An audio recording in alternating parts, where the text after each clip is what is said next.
From LinkedIn News, I'm Leah Smart, host of Everyday Better, an award-winning podcast dedicated to personal development. Join me every week for captivating stories and research to find more fulfillment in your work and personal life. Listen to Everyday Better on the LinkedIn Podcast Network, Apple Podcasts, or wherever you get your podcasts.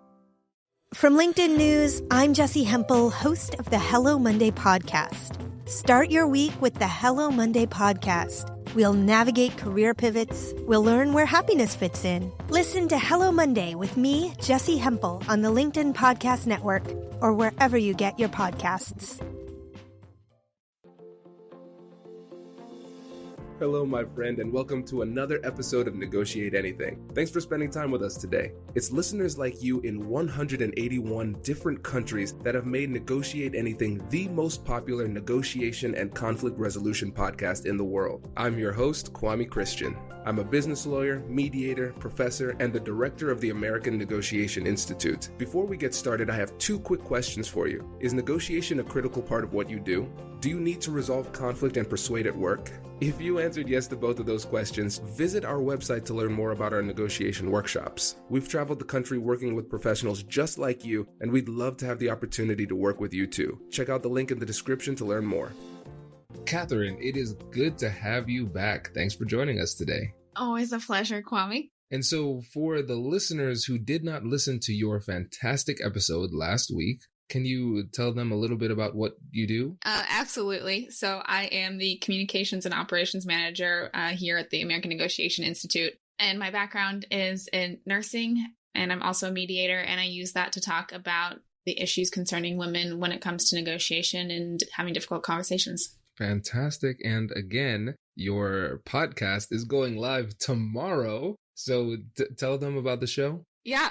So the podcast, Ask with Confidence, it's going live, and we have some really great guests that have already been on it, and I'm really excited for everybody to join. Fantastic. Yeah, I am excited to listen. And so today we are going to talk about three things as it relates to women in negotiation. So what are the three topics we're going to cover today? So we're looking at the concerns that a lot of the major concerns that women have when it comes to negotiation. So in particular, identifying our strengths, adjusting our weaknesses, and then also how do we build confidence? Well, perfect. All right. So we're starting off with identifying your strengths. Can you tell us more about that? Yeah. So, and disclaimer here, a lot of this stuff is generalized for the majority. Not all of these are going to pertain to all women, just like not everything pertains to all men. So when it comes to identifying strengths, a lot of this is just women not realizing that they have strengths or not seeing the opportunities that they have. A lot of the information out there on negotiation and conflict management is put out by men.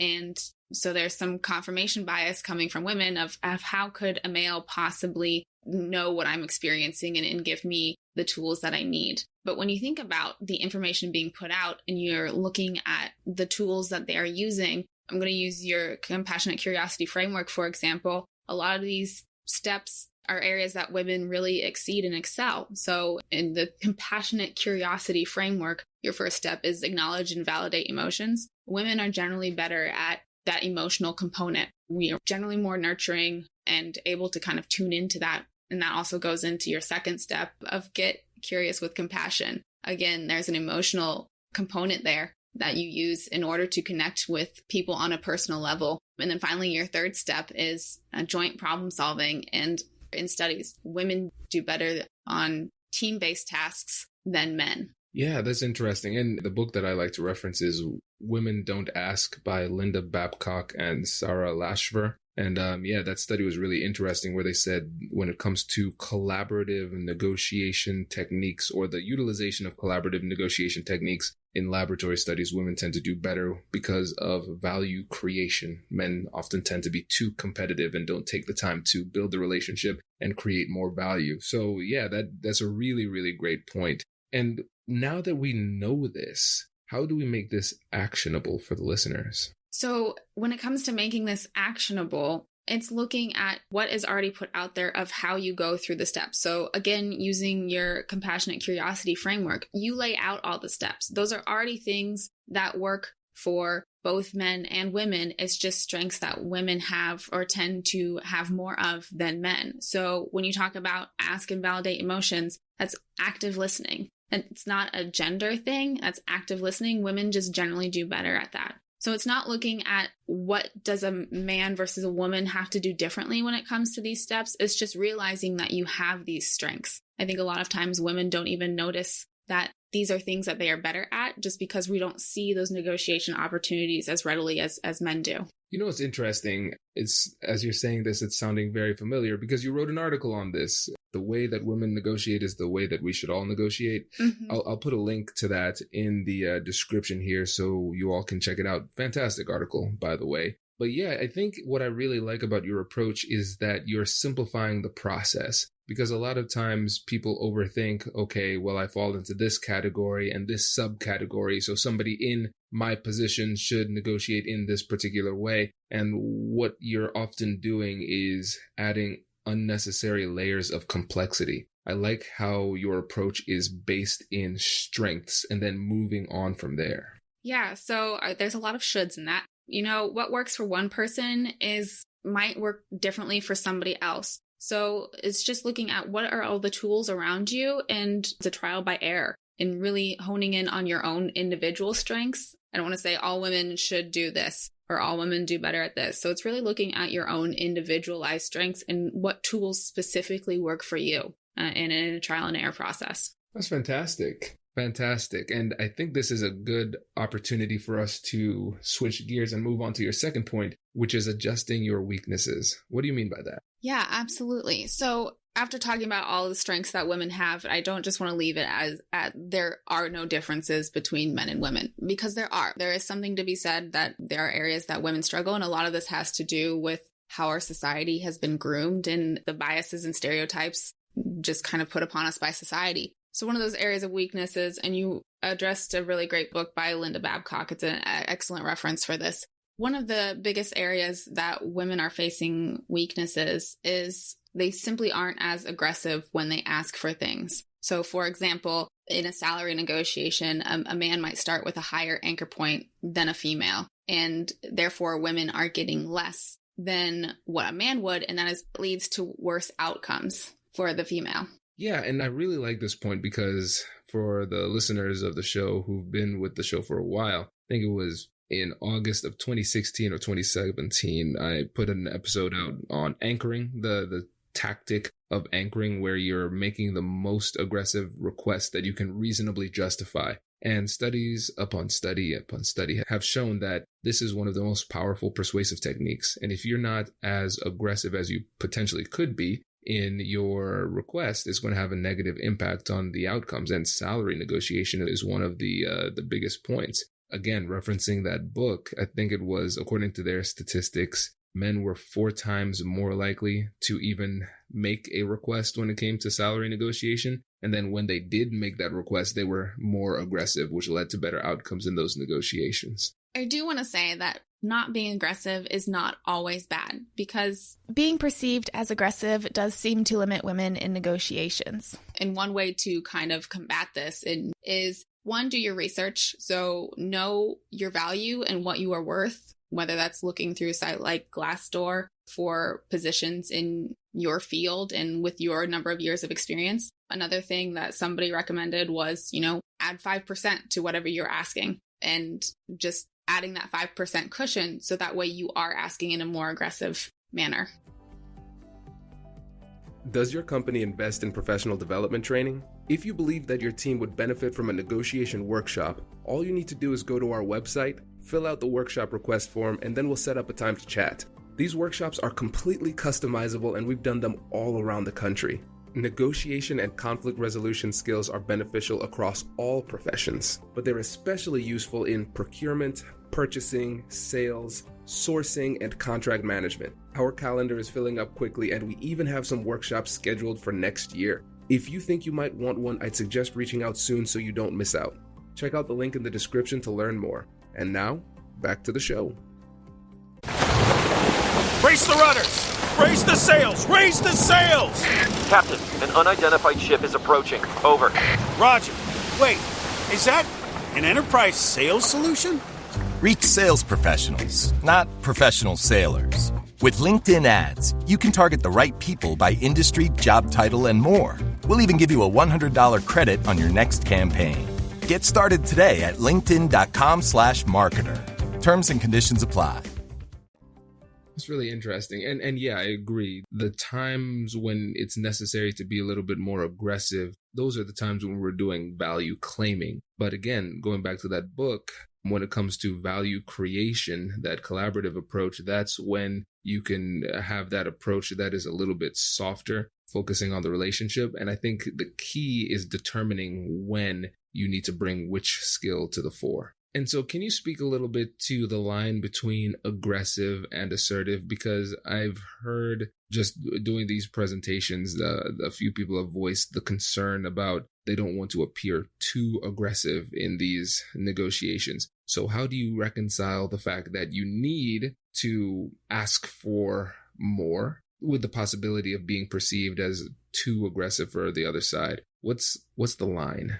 So that line is not very clear. And again, a lot of that has to do with stereotypes and just the way our society is. There was actually a study done where they had groups of men and women listen to an ask from a woman. And both of those male and female groups perceived that ask when done in a more assertive manner as aggressive. So it's not just coming from males, but it comes from both sides just because of the stereotypes and biases in our society and kind of how we've been programmed. So what you're saying is that according to these studies, when a female asks for something in an assertive manner, let's say for the sake of argument, with the same approach that a man would in an assertive manner, it is perceived more negatively in that she's seen as aggressive, where the man is seen as assertive. Is that what you're saying? Yes. Okay. And that's really difficult. So here's the question. As it relates to the outcome, is it worth the risk? Yeah. So there are things that you can do to not appear so, quote unquote, aggressive. For women, it works really well to pair a positive behavior after you ask for something assertive. You use something positive like smile or give the other person a compliment, something like that.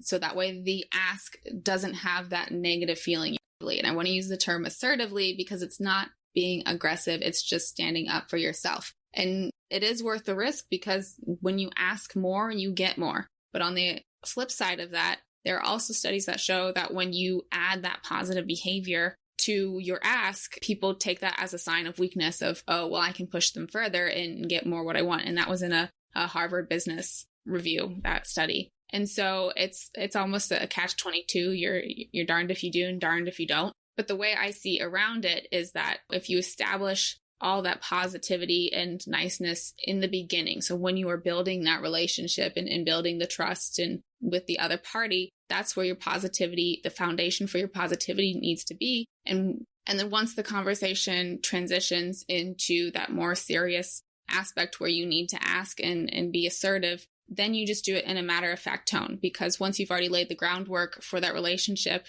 it will be able to withstand you asking for something, and you will still be perceived as, oh, well, I like that person. Oh, well, I trust that person. No, that makes a lot of sense. And I really enjoyed that Harvard Business Review article. And I'll post a link in the description too. I did a video response because I know a lot of people were saying that they were a bit confused by it because I think it was an intentionally provocative title, how being nice in negotiations can backfire. But it's all about finding that line, because there's a portion of the conversation that is going to be allocated toward building the relationship, making the environment a little bit more positive. And then eventually you transition to a part of the conversation where it's distributive. At some point, especially in the business world, we're going to have a portion of the conversation where me paying more money means more money for you and less money for me, right? It is that zero-sum reality where at some point we have to divide the pie. We can't just spend our entire time expanding the pie through value creation. And so being nice as you're expanding the pie and building the relationship and friendly is good, but then you have to be assertive when it comes to your request. And that's a difficult line for people. But I think when you think about it in terms of value creation and value distribution, it becomes a little bit clearer. Yeah, absolutely. And that being said, there's always going to be that person that will just see you as aggressive. And unfortunately, that happens a lot more for women. And that's not necessarily on us. That's on them. One of the things that you can do to kind of help with that is frame the conversation before you ask in a way that you acknowledge that it's a difficult conversation. So saying, hey, I really like working with you. I really want to continue this relationship, but I also know that I have a budget limit and this is what I need to work with. And so that will lessen the likelihood of them perceiving you as aggressive. Yeah, no, I really like that point. And like you said, if a male asks for something assertively and a female asks for something assertively, the female is more likely to be seen as aggressive. And the reality is that if you do everything perfectly, they might still see you that way. And so it comes down to the question of whether or not you're willing to compromise what you need in order to make people feel better about themselves and the situation. And I don't think, of course, let me say it this way, that's a question that everybody needs to answer for themselves. But for me, I'm not willing to compromise just because of somebody's bias against me. Yeah, and that's an individual and personalized choice. If you want to concede more to preserve that relationship, that is up to you. But then again, if you're trying to get ahead in your position, and then sometimes you do need to make those more assertive asks. Perfect. No, I love it. Great. And now let's go to number 3, the third point you made about building confidence. Yeah. So a lot of times women aren't seeing the opportunities to negotiate. So they're feeling like, well, I don't negotiate very much in my life, and therefore I don't have the practice, or I don't feel like I know what I'm doing, all those kind of questioning their abilities. So it's important that you recognize, the areas where you do negotiate. We have lots of different micro negotiations, whether it's with your kids or your partner. They're all different kind of areas where you can make those asks. It doesn't necessarily have to be that big, scary, high stakes ask. So when it comes to building confidence, because it's an area that a lot of women feel that they're lacking, the best ways to do is, one, just start, and also practice. Do your research and then just start practicing. Use those micro negotiations and those low stake negotiations as ways to help you get better. I think about it kind of like riding a bike. You start out not really knowing how to do it. It's uncomfortable, it's wobbly, but then as you do it more, then it just becomes an ingrained habit. Yeah, I like the point that you made, because one of the biggest problems people have with negotiation is a lack of negotiation awareness. They just don't realize that they're happening all the time. And these are daily practice opportunities. I think Melissa Hereford, one of our guests and a negotiation expert, you should all check out. She's fantastic. She says negotiations are just everyday conversations. And that's really it. And really, these conversations that seem to be low stakes can actually have significant impacts on your livelihood. And again, one of the books, I forget which book it was, but they were talking about the negotiation between a male and female in a relationship. And so they found that even though they're just as likely to work outside of the home, the female is more likely to do the vast majority of the housework. And those are negotiable opportunities. You can negotiate with your partner for them to carry a little bit more of the burden of household responsibilities. And it might seem like it's small, but it's significant. Yeah. And I mean, that's just an opportunity to practice. And so that way, once you start seeing those difficult conversations as just conversations, whether it's not on a fun topic or it is a fun topic, it's all just communication. And when you start to take advantage of those opportunities, your life outcomes can turn around significantly. Yeah, many people struggle with and always say, well, I will be able to do that once I get more confidence. Like they're waiting for a giant bolt of lightning to strike them out of the sky and just give them this confidence. But confidence is built when you have the experience and the knowledge, and you have to build it. It doesn't just appear.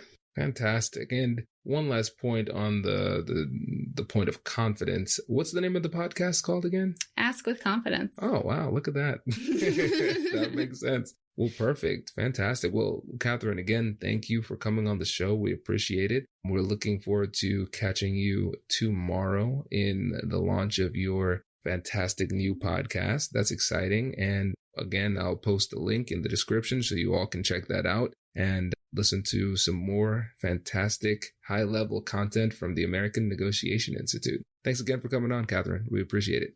Thank you, Kwame. Hey, thanks for listening to this episode. If you're liking what you're hearing, please leave a review and subscribe, and tell your friends. Our goal is to help as many people as possible, and when you leave reviews, it makes it easier for people to find us in the searches. Thanks again for being a listener. I'll catch you in the next one.